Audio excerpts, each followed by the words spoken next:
আমাৰ দলৰ এটা অনুশাসন আছে যে মুখ্যমন্ত্ৰীয়ে হওক বা যি নেতাই নাহক সেই পৰম্পৰা আৰু শৃংখলাটো মানি চলিব লাগে। ঠেলা হেঁচা হ'ল আৰু যিটো আমি পাৰ্টিত আমি হোৱাটো নিবিচাৰোঁ, সেইকাৰণে মণ্ডল সভাপতি যিগৰাকী আছিলে তেওঁক মই ধমক দিছোঁ। এইটো সঁচা কথা, ইয়াত লুকাবলগীয়া কথা একো নাই।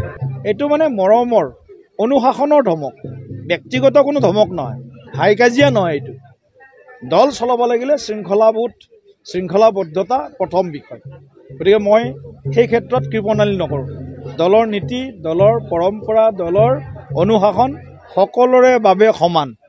মুখ্যমন্ত্ৰী অহাৰ সময়ত আমি সকলোৱে জানো যে যথেষ্ট ভিৰ হয়, কাৰ্যকৰ্তা, সমৰ্থক, শুভাকাংক্ষী, সাধাৰণ জনতাও আহে। কাৰ্যালয় যিটো আমাৰ চৌহদ, তাত যথেষ্ট সংখ্যক লোকৰ ভিৰ হৈছিল।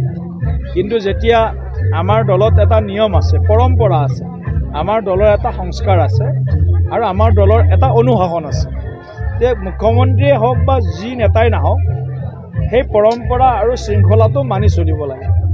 কালি সেইটো মুখ্যমন্ত্ৰী ডাঙৰীয়া আহোঁতে প্ৰথম পৰ্যায়ত চব ঠিকে আছিল। আমি আনুষ্ঠানিকভাৱে যেতিয়ালৈকে আমি আমাৰ কাৰ্যালয়টোৰ দুৱাৰ মুকলি কৰিলোঁ, ফিটা কাটিলোঁ, তেতিয়ালৈকেও ঠিক আছে। তাৰপিছত অলপ বেছি ঠেলা হেঁচা ৰাইজে কৰিলে আৰু তাৰ কাৰণে কিছু ব্যৱস্থা মণ্ডল সমিতিয়ে ল'ব লাগিছিল। কিছু মানে যিটো কওঁ আমি প্ৰিভেনশ্যন ইজ বেটাৰ দেন কিউৰ বুলি যিটো কথা আছে, অকণমান কিছু নিয়ন্ত্ৰণ কৰাৰ কাৰণে তাত বাঁহ চাহ যদি ভালকৈ বান্ধি দিলেহেঁতেন, তেতিয়া গোটেইখিনি মানুহে ধুনীয়াকৈ, মুখ্যমন্ত্ৰীটো জানেই আৰু মানুহৰ মাজত সোমাই ভাল পায়, মানুহে মুখ্যমন্ত্ৰীক ভাল পায়, মুখ্যমন্ত্ৰীয়ে মানুহক ভাল পায়। গতিকে এই গোটেইখিনি কথাত অকণমান মানে ঠেলা হেঁচা হ'ল আৰু যিটো আমি পাৰ্টিত আমি হোৱাটো নিবিচাৰোঁ। সেইকাৰণে মণ্ডল সভাপতি যিগৰাকী আছিলে তেওঁক মই ধমক দিছোঁ। এইটো সঁচা কথা, ইয়াত লুকাবলগীয়া কথা একো নাই। আৰু আপোনালোকৰ তাতে বোধহয় আছিল, নহ'লে আমাৰে কোনোবাই সেইটো ভিডিঅ' কৰি আছিলে, লাইভ কৰি আছিল বা ৰেকৰ্ডিং কৰি আছিলে, তাৰ পৰা আহিছে।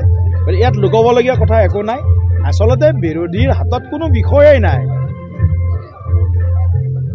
মাননীয় মুখ্যমন্ত্ৰী ডক্টৰ হিমন্ত বিশ্ব শৰ্মা বা জয়ন্ত মল্ল বৰুৱা ডাঙৰীয়া বা আমাৰ বিধায়ক, আমাৰ কাৰ্যকৰ্তাৰ মাজত আমাৰ একতা, আমাৰ মাজত যিটো বুজাবুজি, তাত মানে লেখ মাত্ৰ তাত কোনো আমাৰ ইয়াত প্ৰভাৱ নাই।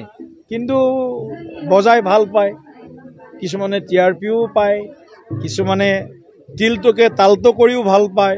গতিকে মোৰ তাত কোনো আপত্তি নাই। কিন্তু এটা কথা স্পষ্ট, এনেকুৱা মণ্ডল সভাপতিক মই যেনেকৈ কালি ধমক দিছোঁ, ধমক মানে এইটো মানে মৰমৰ অনুশাসনৰ ধমক, ব্যক্তিগত কোনো ধমক নহয়, হাই কাজিয়া নহয়। এইটো দল চলাব লাগিলে শৃংখলাবদ্ধতা প্ৰথম বিষয়। গতিকে মই সেই ক্ষেত্ৰত কৃপণালী নকৰোঁ। দলৰ নীতি, দলৰ পৰম্পৰা, দলৰ অনুশাসন সকলোৰে বাবে সমান। প্ৰধানমন্ত্ৰীয়ে দলৰ অনুশাসন মানে, মুখ্যমন্ত্ৰী ডাঙৰীয়াও দলৰ অনুশাসন মানে। গতিকে সকলোৱে দলৰ অনুশাসন মানি আগন্তুক দিনত তেওঁলোকে দল চলাব লাগিব। ইয়াত কোনো ধৰণৰ কম্প্ৰমাইজ নহয় আৰু কাকো এই ক্ষেত্ৰত মানে সহজভাৱেও লোৱা নহয়। কোনোবাই যদি দলৰ শৃংখলা ভংগ কৰিছে, এইটো সহজভাৱেও লোৱা নহয়। গতিকে মই সকলোকে কালি এটা আমাৰ পৰম্পৰা সকিয়নি সকলোকে আমি কৈছোঁ, ইয়াত কাৰ্যকৰ্তা বুলি কোৱাৰ লগে লগে ভাৰতীয় জনতা পাৰ্টিত মন্ত্ৰী বেলেগ, MLA বেলেগ আৰু অন্য দিলীপ শইকীয়া বেলেগ, এনেকুৱা নহয়। বুথৰ সভাপতিৰ পৰা ৰাষ্ট্ৰীয় সভাপতিলৈকে অনুশাসন সকলোৰে বাবে সমান, একে অনুশাসন।